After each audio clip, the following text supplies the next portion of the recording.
مولاي صل وسلم دائما أبدا على حبيبك خير বিসমিল্লাহির রহমানির রহিম। আল্লাহর প্রতি ভরসা রাখুন এবং তার প্রতি সুধারণা রাখুন, কারণ বান্দা আল্লাহর প্রতি যেরকমটা ধারণা করে আল্লাহ তার সাথে ঠিক তেমনই। আল্লাহর ব্যাপারে নিরাশ হবেন না, তার দয়ার প্রতি আশা হারাবেন না। ঋণের বোঝা এবং দুশ্চিন্তা যদি আপনাকে কাবু করে ফেলে, রাসূল সাল্লাল্লাহু আলাইহি সাল্লাম বললেন, আমি কি তোমাকে এমন কিছু শব্দ শিখিয়ে দিব গুলো বললে আল্লাহ তোমার সকল দুশ্চিন্তা দূর করে দিবেন এবং ঋণ পরিশোধের ব্যবস্থা করে দিবেন।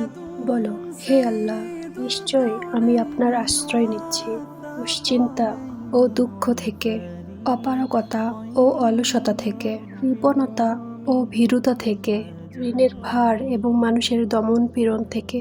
বরকতময় কিছু শব্দের দোয়া যেগুলো আল্লাহ ফিরিয়ে দেন না।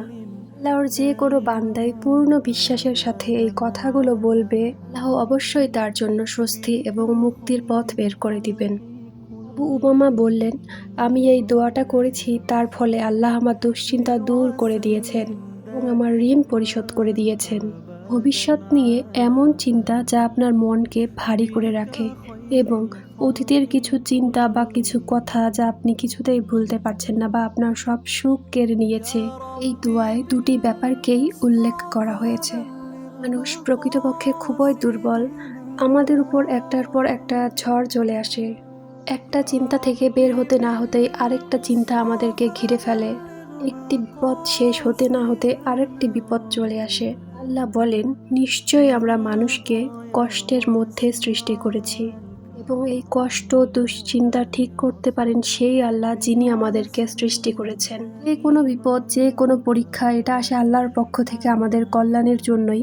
দেখবেন আপনি যখন পুরো ভেঙে যান চারপাশ থেকে, আপনার মনটা কিন্তু আল্লাহর দিকেই চলে যায়। তখন তার কাছে দোয়া করতে থাকুন এবং বিনয়ের সাথে মিনতি করুন।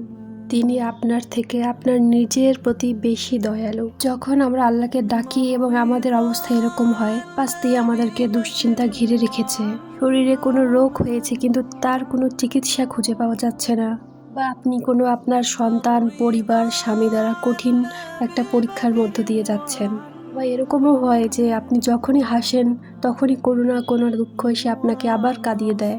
দুশ্চিন্তা আপনার হৃদয়কে একদম ভেঙে টুকরো টুকরো করে দেয়। আমরা যখন এই পরিস্থিতিতে পড়ে পুরো একা হয়ে গিয়ে আল্লাহকে ডাকি, এটাই হলো আল্লাহর পরীক্ষার মূল উদ্দেশ্য। এই পরীক্ষার মূল উদ্দেশ্যই হলো আপনি আল্লাহর দিকে ফিরুন এবং আমরা আল্লাহর কাছেই ফিরবো। আমাদের সকল কষ্ট আল্লাহকেই বলবো।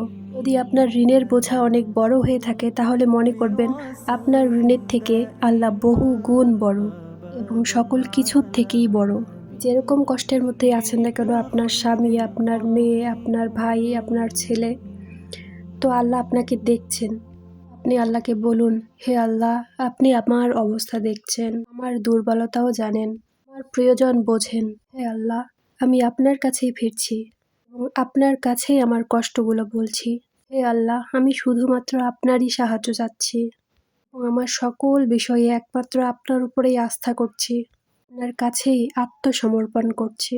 আপনি যদি এই দোয়াগুলো দিয়ে বিপদের মোকাবেলা করেন, তাহলে অবশ্যই সেই বিপদ থেকে আল্লাহ মুক্তির পথ বের করে দিবেন। আপনার কঠিন বিপদগুলো সহজ হয়ে যাবে।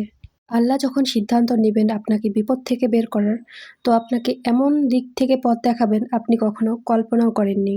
তো আসসালামু আলাইকুম। আজকের ভিডিওটা এই পর্যন্তই। আপনারা সুস্থ থাকবেন এবং আমার জন্য দোয়া করবেন।